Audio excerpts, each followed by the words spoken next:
9 times WWE instantly regretted the Royal Rumble winner. Edge in 2021. When Edge won the 2021 or the COVID Royal Rumble as some call it, fans were very pleased. Edge's journey back to the world title picture was definitely a WrestleMania-worthy storyline, and Edge vs Roman Reigns would be a welcome main event for WrestleMania 37. But the issue here was that Vince McMahon was fully invested in the idea of a Daniel Bryan vs Reigns feud, and McMahon devoted all resources to the angle following the 2021 Rumble.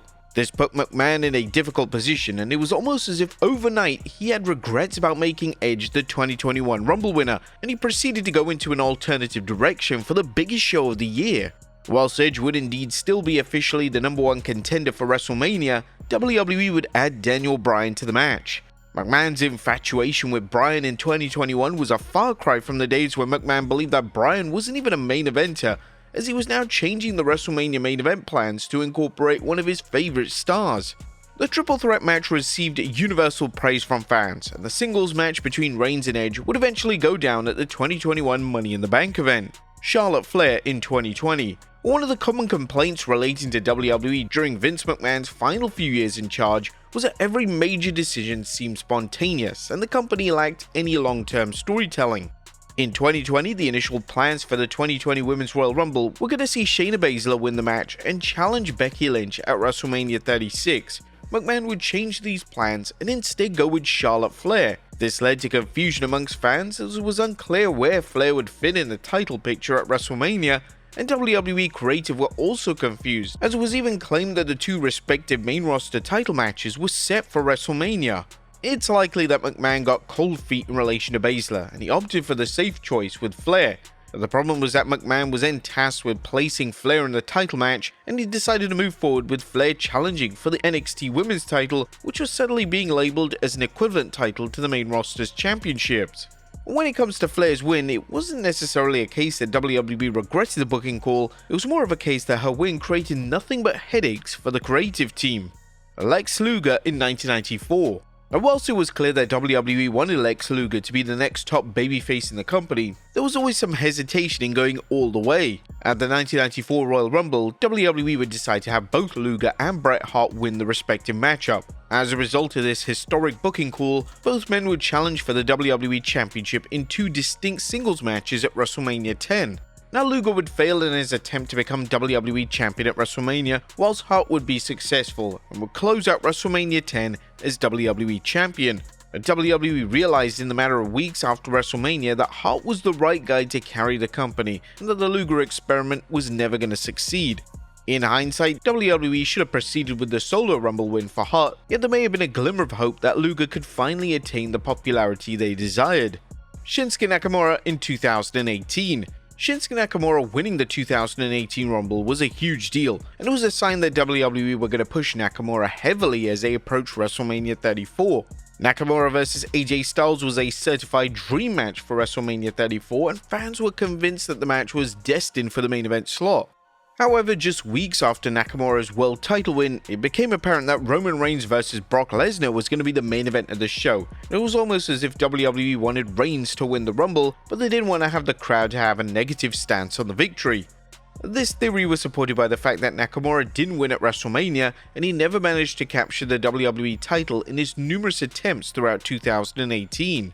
Rey Mysterio in 2006. There were a lot of staff members backstage in WWE that were fully behind a Rey Mysterio push in 2006. Mysterio was insanely popular, especially with the younger demographic, and a lot of internal people in WWE believed that Mysterio had the tools to be a main event star.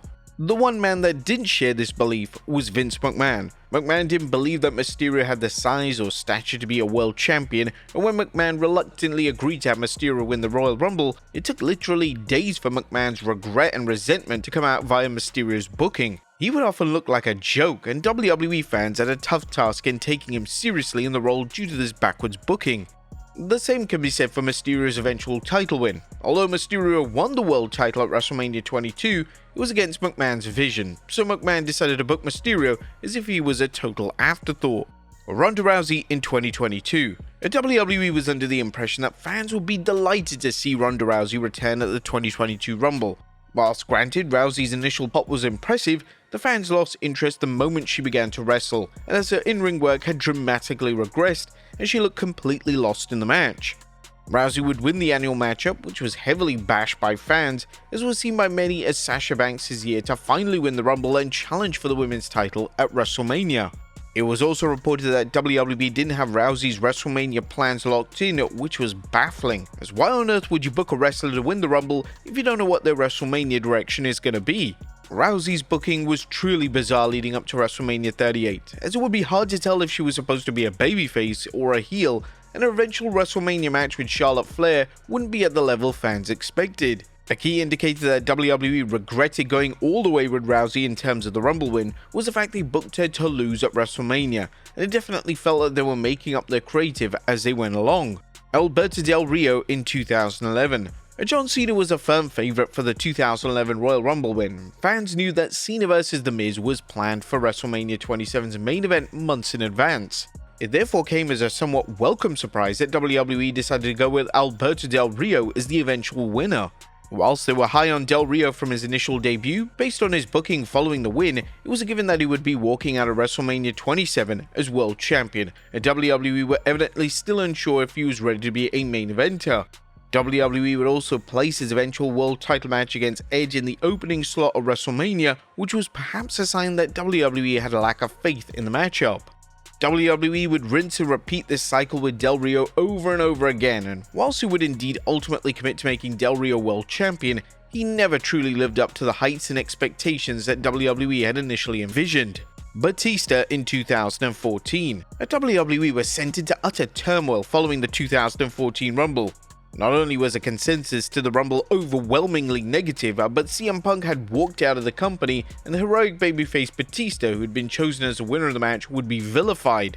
WWE fans were set on Daniel Bryan main eventing WrestleMania 30, and whilst they had respect for Batista, they all knew it was Bryan's time in the spotlight. WWE clearly knew they made a fatal mistake, and due to Punk walking out as well as a negative reception to Batista's win, an audible was called and the WrestleMania direction was changed. Batista would still get his world title match, however Bryan would be added to the matchup, and now a new main event of WrestleMania 30 would be a triple threat showdown between Batista, Bryan and reigning world champion Randy Orton. And Cody Rhodes in 2024. Triple H was put into an incredibly problematic position at the 2024 Rumble. Triple H had heard that The Rock may be available for WrestleMania 40, and if this was indeed the case, Roman Reigns vs The Rock was set to main event night 2 of the show. However, the game had penciled in a Cody Rhodes Rumble win, and the game was intending Rhodes to finish his story at Mania. Just a matter of days after Rhodes' win, The Rock confirmed his availability to WWE, and his match versus Reigns was now on. This meant that Triple H had given the Rumble win to a wrestler that wasn't even going to be able to fight for the WWE title on the grand stage, and this would no doubt have given him sleepless nights. According to Triple H, he believed that having Rhodes lose the Rumble match would damage him, and he wanted to move forward coming out of that Rumble win. From The Rock's side, his camp believed that the easiest thing to do was to have CM Punk win, but even if Triple H went down that route, it would have led to issues, as Punk was greatly injured at the Rumble and wouldn't have even made it to WrestleMania. WWE would come up with this angle on SmackDown where Rhodes would give away his WrestleMania spot to The Rock. The angle turned into one of the most detested angles in WWE history, and the fans were close to rioting. Due to this, the plans changed and Rhodes vs Reigns 2 would come back into the picture, whilst The Rock would then turn heel. Whilst this was a WrestleMania setup like no other, it created some of the most exciting television imaginable leading up to WWE's annual spectacle. But there you have it folks, 9 times WWE instantly regretted the Royal Rumble winner. Be sure to leave your comments down below, and I'll see you next time with some more wrestling content.